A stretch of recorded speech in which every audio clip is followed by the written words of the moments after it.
Bonjour, une petite séquence pour comprendre comme il faut comment on passe de la séquence des nucléotides à la séquence des acides aminés en prenant pour exemple les allèles du groupe sanguin qui sont ici affichés à l'écran. Donc on retrouve nos trois allèles A, B et O, donc du gène du groupe sanguin.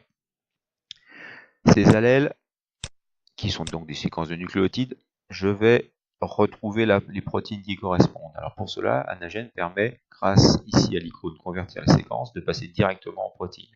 Donc je clique dessus, je choisis ce que je veux afficher, donc je veux afficher ici les séquences peptidiques. Je fais ce qu'on appelle une traduction des séquences nucléotidiques à la séquence des acides aminés. Je n'oublie pas de cocher ici, de manière à ce que le résultat de ma conversion apparaisse dans la fenêtre affichage des séquences qui permettra de les retravailler par la suite, notamment de les comparer.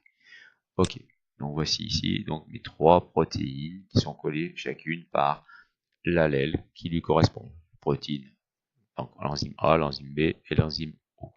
On se rappelle que l'enzyme O est beaucoup plus courte que les deux autres qui elles ont même longueur.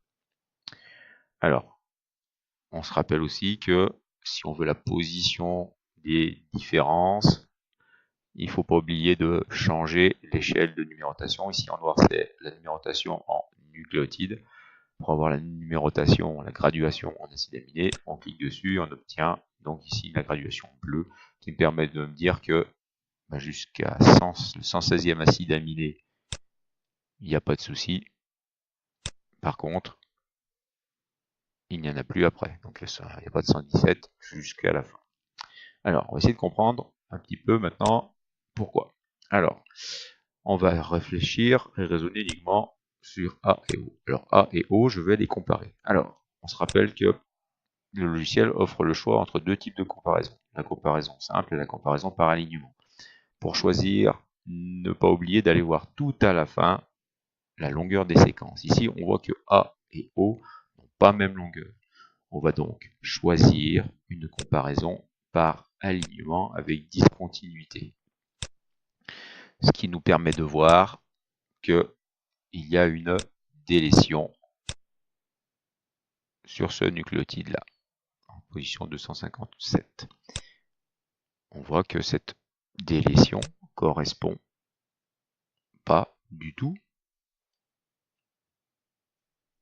à la fin de la protéine. Alors à quoi correspond cette délétion? Eh bien, je vais ensuite comparer la protéine enzyme A avec la protéine enzyme O. Je vais faire une comparaison. Je choisis une comparaison simple parce que la comparaison par alignement se fait sur l'ADN. Elle n'a pas de sens sur les protéines. J'affiche mes trois fenêtres. Voilà, donc je retrouve ma comparaison simple en haut. Et je vois que, par contre, ici, les différences commencent à partir de l'acide aminé en position 87. Ce qui correspond tout à fait ici à ma séquence, à ma délétion, qui correspond à l'acide aminé 87, en position 87. Alors si je reviens en position 87 sur mes séquences, qu'est-ce qui se passe en position 87? Voilà. Vous voyez que ici, l'acide aminé tréonine de l'enzyme A correspond à ACC, alors que du fait de la délétion, l'enzyme, l'allèle O, a CCC en cette même position. Tout est décalé. On voit que ça ne correspond pas au même acide aminé. On peut le vérifier grâce à cette icône-là qui est le code génétique. Donc, pour l'acide aminé qui correspond à tréonine, en théorie, c'est ACC. On va le vérifier. ACC correspond bien à tréonine. D'accord? Et si je tape CCC à la place, j'obtiens bien l'acide aminé proline. Donc, le décalage fait que la lecture, au lieu d'être ACC et CCC, et donc on a proline à la place de tréonine. Maintenant, pourquoi ma protéine est-elle beaucoup plus courte? Alors, on va se positionner cette fois-ci en position 117. En position 117, on a les 3 nucléotides qui sont TTA.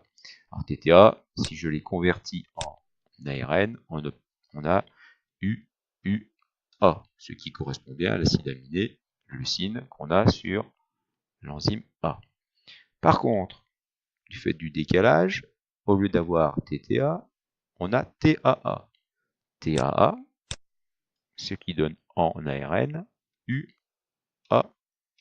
Et là, on constate que UAA est appelé un codon stop. En fait, il ne correspond pas à aucun acide aminé. Il signifie donc qu'il s'agit de la fin de la protéine. Donc, la fabrication de la protéine s'est arrêtée en position sans cesse, puisqu'après, ce codon stop lui a dit de terminer. Donc, la délétion ici s'est traduite par l'apparition d'un codon stop, si vous préférez, une sorte de point dans la phrase qui signifie fin de la protéine. Ce codon stop qui, normalement, arrive à la fin. Donc là, il est prématuré. On peut voir qu'on retrouve un codon stop ici. Si on regarde la fin de l'allèle, on retrouve comme 3 nucléotides TGA. Vous voyez que d'ailleurs que la protéine a un acide aminé de moins par rapport au nombre de nucléotides. Il devrait y en avoir un de plus. Mais quand on fait le code génétique avec TGA, c'est-à-dire UGA, il s'agit là encore d'un codon stop. Donc, le système de lecture est très simple. Les nucléotides sont lus 3 par 3. À chaque bloc de 3 nucléotides correspond un acide aminé et un seul. Mais il existe des ponctuations qui permettent de dire où s'arrête l'allèle, le gène, et donc de définir la longueur de la protéine. Voilà, merci, à bientôt.